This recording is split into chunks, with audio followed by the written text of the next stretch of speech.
Welcome back to our channel, ladies and gentlemen. Again, I'll not forget to say thank you to those who support us in one way or the other. If you're watching us for the first time, kindly hit that subscribe button, click the notification bell, and like our videos. Ever since Raila Amolo Odinga began the calls for mass actions against William Samoei Ruto, there are several allies that have kept off his demonstrations, and questions are being asked. What is really happening? Former governors like Joho has not been there, even though the last time he was in the country, they had a meeting with Raila Amolo Odinga and Junet Mohammed. There is one person who continues to grab headlines and people are asking what is really happening. That is the former Kitui governor, Madam Charity Ngilu, a very close ally of Raila Amolo Odinga.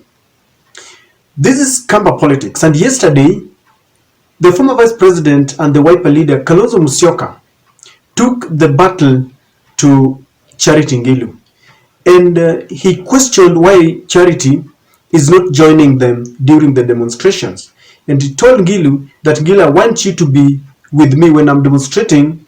You should be with me. Ngilu, knowing very well that this is politics, did not take those words lying down. So today she decided to respond to those calls, because in politics, if you keep quiet, you know what it means. So this is what said. She started by saying that some people are accusing me that I'm very quiet and I'm not seen on the ground. But she continued to say that, but I want to say that those who are asking about my whereabouts started demonstrating just the other day, while I have inhaled tear gas since 1992. Ngilu revealed that although she will not be taking part in demonstrations, she supported Azimio's push for reforms in the country. I quote, "I see what you are doing, Kalonzo, and I want to encourage you to soldier on since that is the right direction." She endorsed the anti-government positions. It continues to say that Ngilu further accused President William Ruto-led government of hoodwinking Kenyans. And I quote, "As Azimio, we had a clear roadmap on what we were going to do should we win the presidency." Let me quote her. "Others said as soon as they put down the Bible, maize flour price would reduce to 70.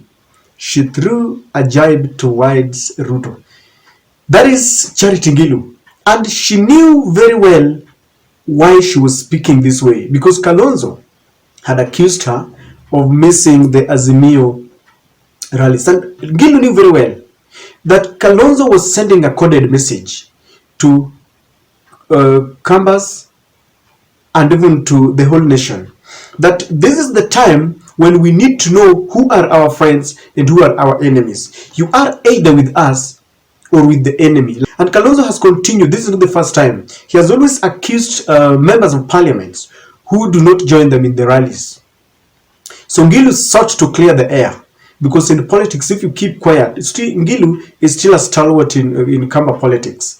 She might just resurface, so she didn't want to just lie down. And she made it very clear that even though she has not been seen in the rallies, she is with them. Sometimes in the rallies, there are people you will not see, but they will invest their resources there. For people to go on those rallies and book hotels and all those choppers that you see and fueling of the vehicles, resources are needed, and there are people who support such. So Ngilu is telling Kalonzo Musyoka, I am with you. And that is why Ngilu decided to talk. Ngilu has always been seen as a person who is very courageous. She started her politics, like she's saying, since 1992, and they took part in trying to remove the Nyayo era. And Kalonzo instead has always been seen as someone who is a coward. So Kalonzo took the baton. This Kalonzo was telling Ngilu who is now the courageous one, because people have been wondering, why is it really? Is this the Kalonzo we usually know? We didn't know that Kalonzo can stand and soldier on in the midst of tear gas and water cannons. So Kalonzo is obviously very happy, and he's daring Ngilu. So Ngilu again decided to set the record straight that she's not a coward, because she knew very well. This is a coded message that Kalonzo was telling their people, that you see, looks like Ngilu is backing off, and she's not a coward. So Ngilu decided to tell their people that I'm not a coward, I'm still the courageous one, I've got my issues, I'm still supporting Azimio. And Ngilu decided to tell Kalonzo one strong message, that while you think that because you have gone for these mass actions for maybe 1 month or 2 or 3 months, note that I have been there since 1992. That is why she started by saying that that I want to tell those who are asking about my whereabouts that I started demonstrating, just those who started just the other day, that I have done this since 1992. So she also wanted to have the bragging rights. You see, Kalonzo was bragging that we are here, where are you? And Ngilu also was telling her, with the having some bragging rights, that we have been there since 1992. Tumekula tear gas baba, usidhani umeikula for just 1 month, sasa unataka kuniambia. You see, this is the battle of the titans in Cumberland. Kalonzo wanted to provoke Ngilu's thoughts. Ngilu has been away for some times. She has been very quiet. Under such circumstances, you just need to know what Ngilu is thinking. I know that she has been associated with the Kenya Kwanza, but that is not true, because the other day I saw her with Governor Wanga. She's more mingling with the people of Azimio more than compared to the Kenya Kwanza team. So Kalonzo wanted to provoke Ngilu's thoughts, to hear what does Ngilu think, because what people are thinking, politicians do not think the way you are. When you think as an electorate, politicians are thinking as politicians. There is a battle that is still going on in Cumberland, the battle of supremacy, the supremacy battle. But as we speak, Kalonzo has pronounced himself, as the ultimate Kamba leader, just like Raila is the ultimate Nyanza leader, William Ruto, king of the Rift Valley. I don't know who's the king of Mombasa. And of course, I'm always asking people to tell me who's the ultimate kingpin in Central Province. Is it Rigathi Gachagua? Is it still Uhuru Kenyatta? Who is the ultimate? Because I've seen people there trying to develop their niche. So Ngilu does not want to be left in the dark, and Kalonzo wants to provoke just to know what does she think. And I think Ngilu responded very well.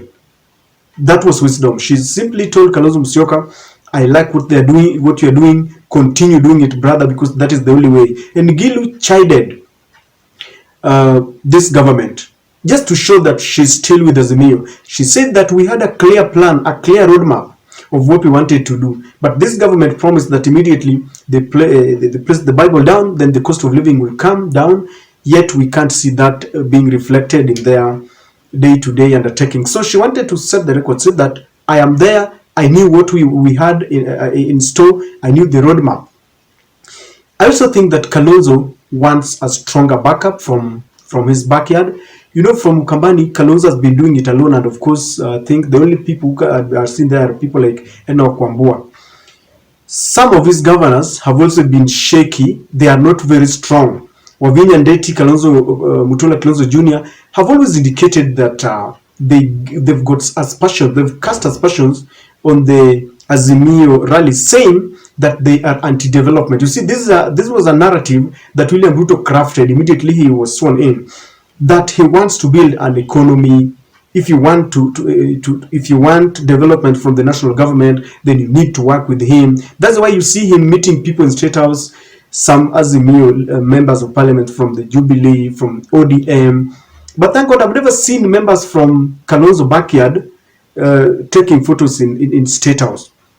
So Kalonzo wanted someone who's very strong, and I think he has identified Ngilu. He will be very happy if Ngilu joins him, because he wants to lock out William Ruto from Ukambani. And he knows very well that these young politicians like Mutula Kilonzo Jr.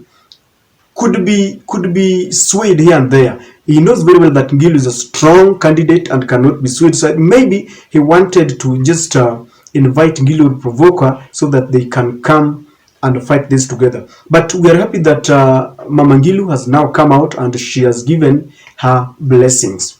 I don't know what you think, but that is my take.